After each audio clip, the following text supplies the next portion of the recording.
Hello, everybody. Andy Jacob here with the DotCom Magazine Entrepreneur Spotlight Series. And I have a very interesting show today. We always talk about great businesses. And one thing we talk about in the DotCom Magazine Entrepreneur Spotlight Series all the time are finances, a business, how they handle their accounting, how they handle their finances, how they handle their bookkeeping and accountants. I mean, it's so important from the early stages of a startup all the way to becoming what I'll call a Fortune 100 company. If you don't have the right accounting background, the infrastructure, the backbone, the strategy, you can have a big problem. So we wanted to bring a real expert in what I'm going to call stress-free back office accounting on the show today. And her name is Miss Penny Breslin. She's been in the business for a long time.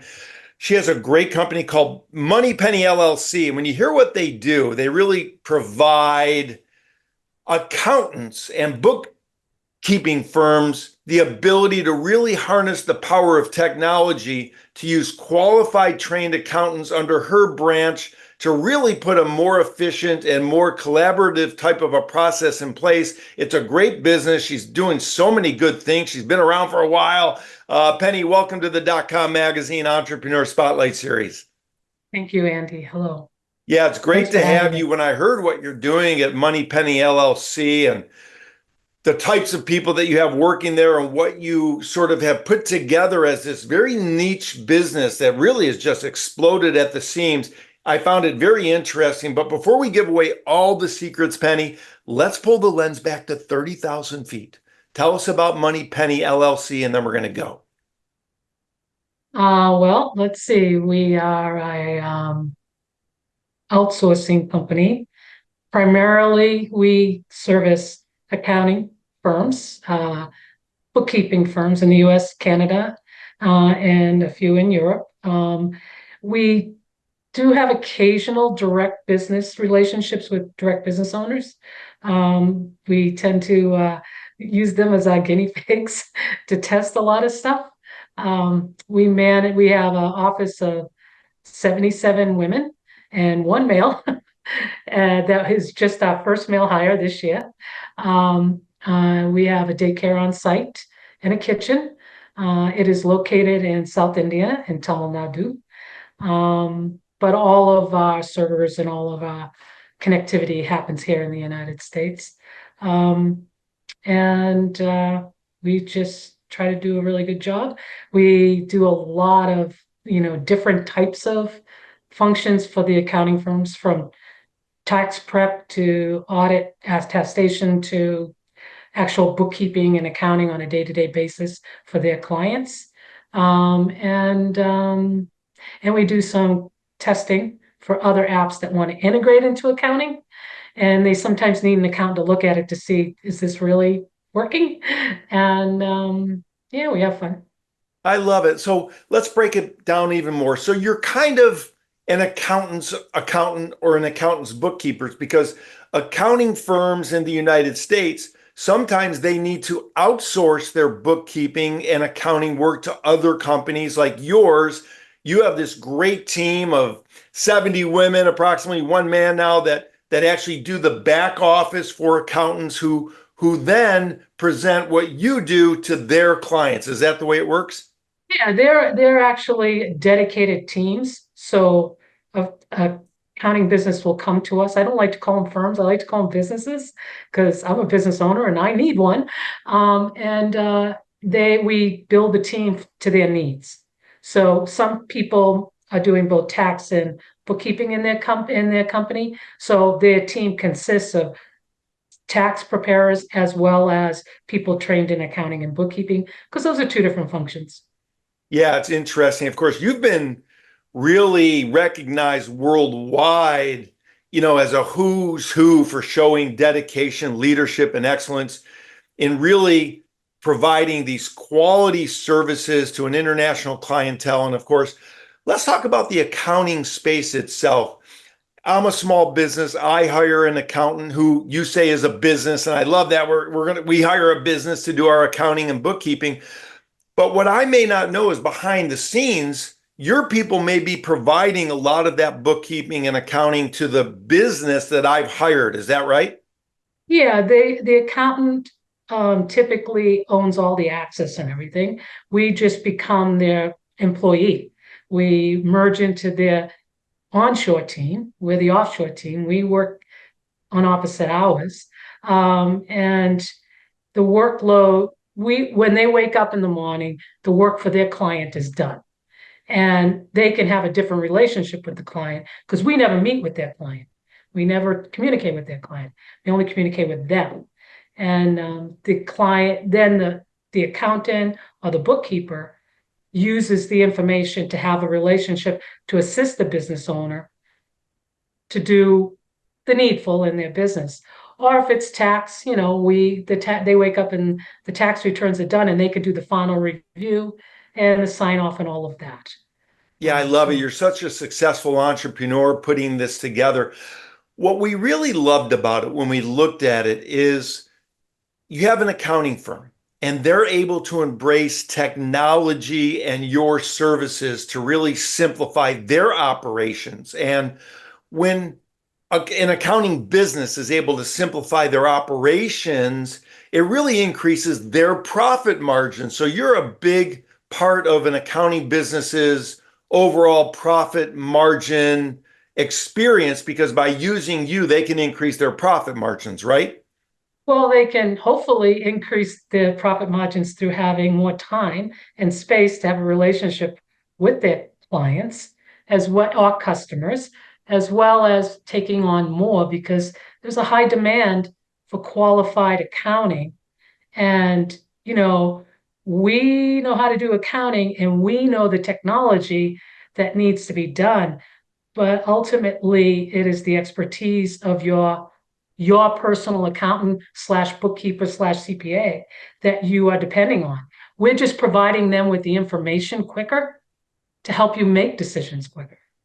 Yeah, it makes sense. And of course, you're an author as well. You're pretty prolific. You've written a couple books, CFO Services for the accounting firm, where you talk about how to get started. And of course, it's not just the numbers, which I love. Now, you've got a couple partners or a couple people that are very integral in your business. Let's give them a shout out and talk about what Yes. they do to bring the best practices forward for what you're able to offer for your clients. Well, they're the whole reason. I'm not an accountant, you know, I'm an accidental entrepreneur. Um, my partners, Sharmila and Nirmala, and I've known them since 2005.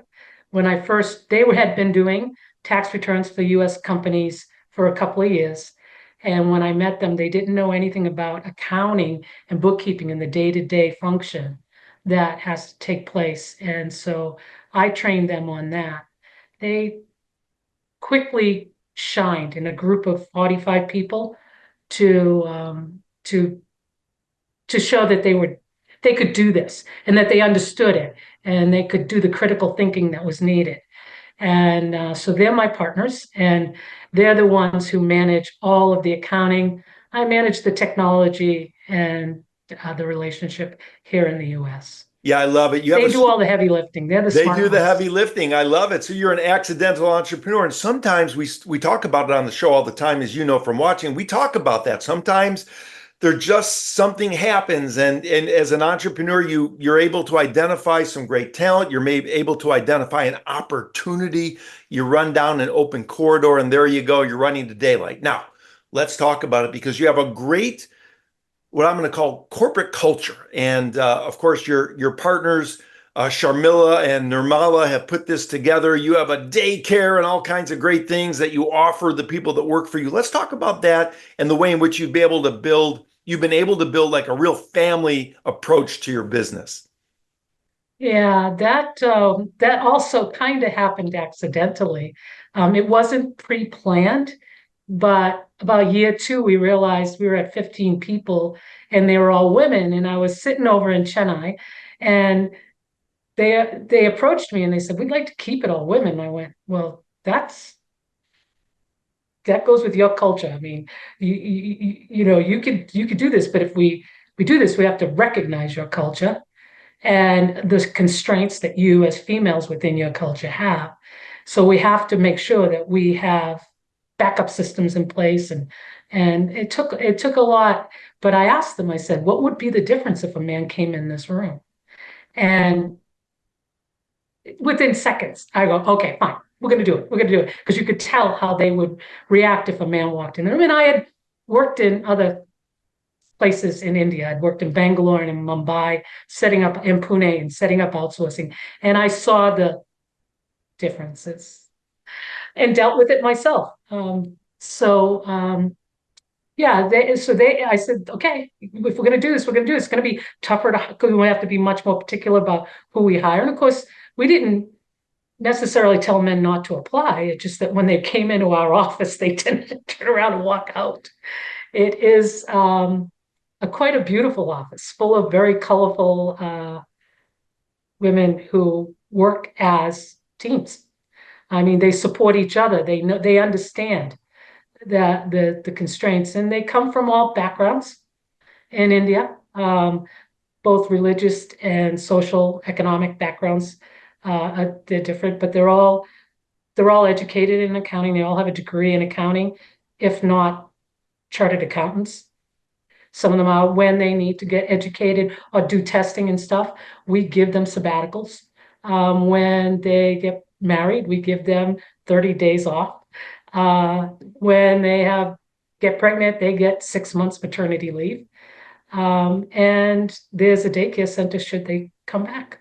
Wow, I love it, of course. That's great. Should they come back, they need that daycare center. Now, I want to talk about the book, not just the numbers. It contains really an 11-step process for building a back office support services practice. Now, I have a good friend of mine. He's a CPA. And when I'm talking to him, he's always pulling his hair out. He's doing all the work himself. He's doing tax returns, and he's doing the bookkeeping, and he's doing, the profit and loss statements and the balance sheets. And he might not even think about perhaps hiring a company like yours. So for the accountants watching the show that need some additional bolstering of their business, what's that conversation sound like, Penny, the first time you talk to an accountant and they say, hey, I've heard about this, I want some additional back office support? What's that first conversation sound like? Well, I can be pretty tough. I've been doing this in India and in Malaysia for about 25 years. And I don't want somebody else's problem become my problem. I'm too old for that. So I try to figure out what they have in place. What is the reason that they want to outsource? Because sometimes I can point them towards a technology that I'll say, if you implement this first, you might find that you may not need us. And then if you implement it, you could grow with that, and then you might need us later. But if you try to outsource what you have right now, then all you're doing is dumping your garbage over to us, and you're not going to see any improvement. So we try to help them when they do come on board. We handle 200, we just crossed up to 299 apps that we manage. We help them with the integrations. We try to use technology first because it's so good right now, and then raise everybody up to the next level up above the bots, because the bots still have to be watched. They're good, and when it comes to compliance stuff, they're really good. But when it comes to small business and medium enterprise accounting, you really need somebody reviewing what the bots do. So I try to find out if they're ready. A lot of people want to outsource, but they're not necessarily ready to outsource. I will say that COVID changed things and made it a lot easier, because there's a lot more acceptance of the idea of somebody not having to sit right next to me to get the work done. But in order to do that, you have to have some good processes in place. Yeah, it makes sense. And with your background and experience with an accounting business that calls you, I would imagine they also get some consulting from you. They get an idea of what they need to do. You advise them. And like you said, you don't always take them, but you'll give them some advice to get them positioned for the future. Where does that sort of consulting mindset come from, Penny, that you have? Okay, long story. I'll try to make it very quick. I was about 24, I think, and my husband at the time was about almost 30, and we owned a business.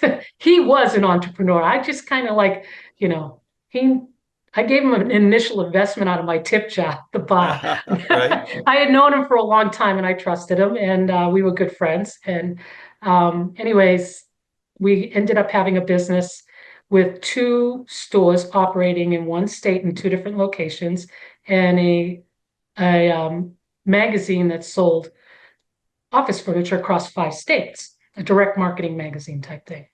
And we were kids. This was before the age of computers. We kept our money in a little lockbox in the office. We did all of our books. CPA his office was about a block and a half down the road. And we decided that we were going to go big time instead of selling just, oil field needed type office furniture. We were going to go high end. We ordered a bunch of very expensive wooden steel case, walnut and oak furniture, moved it into the showroom, had this big, huge showroom downtown we had just built. And when we're driving back from the warehouse outside of the edge of town, we see smoke. And as we got closer, we realized the smoke was very close to where our office was. And it was our store Wow. burning to the ground. Wow. That'll make you a strong entrepreneur right there. Um, I vividly remember the CPA coming up and tapping me on the shoulder as my husband at the time was getting Valium shoved into his arm from the EMT because he was freaking out so much. And he's a big guy. He was tough to take down. And he looked at me and he goes, I hope that you increased your business insurance. And I looked at him, I went, what? He goes, well, didn't you read all those P&Ls we've been sending you? Wow. And I said, I don't know what you mean. He goes, well, it showed on the P&L that you needed to increase your business insurance. And then he mentioned a few other things that we had done that he said we shouldn't have done. And I just kind of looked at him and I go, you're a block and a half from us. You didn't bother to just walk over and talk to us one day? That set my husband at the time, because he can tell the story a lot better than me. He's a great salesman. I was doing all the purchasing and the stacking and the he was doing all the sales. And he just, he took that as CPAs need to do better by their clients. And I took it as we need to learn because we're business owners. We didn't go to school to be accountants, and accountants understand numbers, and numbers sometimes relate to emotional things, as like we learned that day. And we needed our accountant to be much more of a partner with us. And so that's kind of how both of us, even though we've gone our separate ways, that's the way both of us have approached accounting going forward, is that this is real critical. Business owners can live and die on their numbers, but numbers are not debits and credits. Numbers are human lives. Wow. So What a that's the way great I look at it. story. I mean, you learned early on from the fire, and after you got through the trauma of it, you said to yourself, wow, there has to be a better way. It's not all about just getting financials. It's about helping. It's about CPAs and accountants actually helping their clients, becoming a resource for them. Like you said, they were only a few minutes away. Why didn't they knock on the door and come visit you and get some eyeballs on you? I mean, I love it. And this really takes me to a great blog post that was written on your website recently. It's about how to shape a successful money mindset. And I really like that a lot because you talk about knowledge being a key. You talk about also levering your online education to become a better business owner. And then also, one thing that really caught our attention is nurturing a positive financial ecosystem. And I think that's what we're talking about, the Yes. ecosystem of a business. Maybe you could just touch on that a little bit. Well, the numbers come in, and with small business owners, I always say, like, and this isn't tax stuff. This is, you can do tax consulting once a year. Wow, whoopee. And I know that it takes brains to do that. I get that. But on a day-to-day basis, decisions have to be made in a business. And when you're in the business and when you're a business owner, you can get very emotional about your business. You can make decisions not based on reality because you're making them on emotion and you're not really sure how they're going to affect you down the line.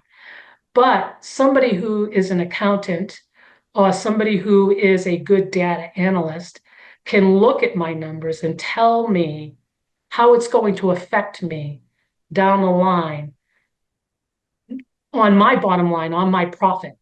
Because just because I'm making money doesn't necessarily mean I'm making profit. And that having that expertise and having that person that you can call and bounce things off of, who has your best interest in heart, but also is not as emotionally involved in it as you are. You have to have a lot of trust, almost more trust than you would have in your spiritual guide, whoever that relationship is. Because for small business owners, it's their life. And, you know, when that fire happened, I was pregnant with our first child. And believe me, my gut was turning over when he told me how underinsured we were. And, you know, it took a long time to come back from that. But we learned a lesson, but we also learned what our accountants could do for us. And we sought them out, and we sought out ones that would help us going forward, that would give us the information. And it was worthwhile for us to spend a little bit of money with that accountant to get a lot more profit at the end. Yeah, it's interesting. And so that we help accountants do that. We give them the space. So I tell them, I said, you know, all we're doing, we don't want your client. We just want to give you the space to do what you need to do to keep people from what happened to us happen again. I Right? love it. I love it. And I have a referral for you. So I'll send him over to you at the end of the interview. Listen, I'm thinking about it right now. Okay. And I'm thinking about the people that you hire, the people that you bring on board, the team. How important is corporate culture to what you're doing at MoneyPenny LLC? In other words, how important do you feel this corporate culture is to keeping all of your experts happy and engaged with doing the accounting and the bookkeeping that they do for your clients? Okay, because I'm going to be downright honest with you. It ain't easy. Um, you know, in the book that I wrote, it's not just the numbers. I brought up several instances where we screwed up or screw ups happen, and it's because you take your eye off the ball. And I can say that in the last couple of months, the corporate culture has had to be revisited. And I think that's something that you have to do often. You have to keep in front of people what's the goal and what's the objective. And sometimes, especially with the work that we do, it can get kind of redundant and rote. And so I have found that I have to, and I'm dealing not only with the culture here, I'm dealing with the culture in India. Luckily, I've lived there long enough to understand it to some extent. And so I find that I have to do group meetings when I'm over there, and then also on Zoom to remind them, you know, if you stop and don't think and don't put your critical thinking into this, we're now pushing the work back on our client to have to finish up. And we've just removed from them the ability to have that space. So remember, our job is to give them a sense of ability to know they have the space to go ahead and either talk to their client and be confident of the numbers that they're talking about, and or go out and get new clients. So I have to remind the ladies that I know you went to school for accounting, but this is a relationship you have to have also. Yeah, it makes sense. And for the entrepreneurs watching the show, we always talk about the core values and we talk about don't get away from that. Remember that it's about the clients and it's about serving your clients and making sure that the businesses that you serve get the most value from what you're able to offer, and don't sway from what your focus is. And in your case, Penny, it's about really serving your clients, the businesses, to give them an opportunity to do things that they do well and supplement their back office with something that's powerful so they can increase their bottom line and, more importantly, increase their ability to service their clients by having the back stuff taken care of. I'll call it stuff for a second. So now, Okay. let's get into entrepreneurship. I know you've only cut out a certain amount of time. I mean, you're on Zoom calls, you're flying around the world, you're on, text messages and phone calls. I mean, you're doing it Sitting in all. Now, Wyoming having a really good time right now. So just, I'm not that fancy. we're going to keep that a secret right now. Now, let's talk about entrepreneurship because, listen, you've been through it. You had the fire, you had an aha moment. A lot of things progressed in your life. You've got a great background, a great experience, but we do have younger entrepreneurs that are watching the show that are trying to build a business, and maybe they're hitting a tough time. Maybe they're freezing in the frame a little bit. They don't know what to do. They don't know how to keep on pushing. So maybe from your perspective, you could give some advice to the younger entrepreneurs, Penny, watching the show about what it takes to be an entrepreneur and keep on pushing. Well, it takes the knowledge that you're going to be working 28 hours a day for a while. That there are what we used to call centers of influence that are out there that can help you. I highly rely on people who have expertise in areas that I don't have. Because typically, somebody who starts a business, in fact, I'm going to be on a call an hour from now with somebody who started a business back in November and it took off like a rocket. And I'm like going, okay, now you got to get a sales tax ID number, you got to get an employee. And he's like, what? And because he's busy running a very successful business that just like took off with the rocket. And we've done it. I've done it with other businesses. That's why I say I do some direct businesses, because you got to figure out what it is the accountant's going to deal with. I can't just assume to the accountant I'm going to tell him what I need to know. And it's like, okay, yeah, we have become, for those businesses, we've become their experts in giving them, telling them how to set it up from a financial standpoint as well as a legal standpoint with state. And I don't necessarily do all the work. I point them to somebody else who will do it. I will find them another center of influence, because you need to listen to other people. You need to keep your vision in front of you. But you need to understand that there are going to be breaks that are going to be attempted to be put on, and you need to find ways to either mitigate the breaks, go around the breaks, or absorb the breaks and go through them. And because it's not easy to run a company. It's not easy to be self-employed. And then you add in employees and you get another whole level of stuff. So the first thing I do is tell them, get a good accountant, get a good banker, and get a good insurance agent, and have those three people or entities in your pocket that you can call on. And I just think that if you have that trust and you can find those people, they can help you with the things while you can stay focused on your vision. Because it's a tough road out there. And entrepreneur makes it sound like you did it on your own. I never did. Nobody does. Yeah. I always had somebody who was either mentoring me or somebody I could ask questions of. And it's in those moments when you don't, because most small business owners feel like they're alone. They don't have to feel that way, you know. And good quality people are out there, and they're often worth their money to pay them to do it. So when somebody comes to me and they have that, I'll go, hey, I know somebody who can help you in that area.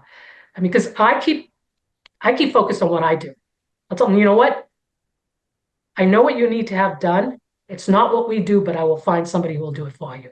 Wow. Great advice for the entrepreneurs watching the show. Rewind what Penny just said. I mean, Stay focused. If it's outside your area of expertise, make a connection for your potential client. Always be there in a way that's meaningful. Even if you can't help the people that you're talking to, find someone else that can help them, because you never know how that sort of gets paid forward to you. And stay in your pocket. Very much. Don't go outside your lane too often. Become an expert at what you're doing. Pound the rock. If you don't have an answer, go find the answer. It's okay to say you don't know. Surround yourself with experts. Get yourself a mentor. I mean, Penny, this is fantastic advice. What a great interview. I want to thank you so much for coming on the .com Magazine Entrepreneur Spotlight Series today. I mean, this has been fantastic. I want to bring you back on the show in the future. We're going to call it 30 Minutes with Penny. We're just going to talk about sort of your experiences along the path. Congratulations on what you're doing at MoneyPenny LLC. Really being the accountant and bookkeeper. I mean, I love it so much. So thanks for coming on the show. Thank you. Appreciate it. Thanks.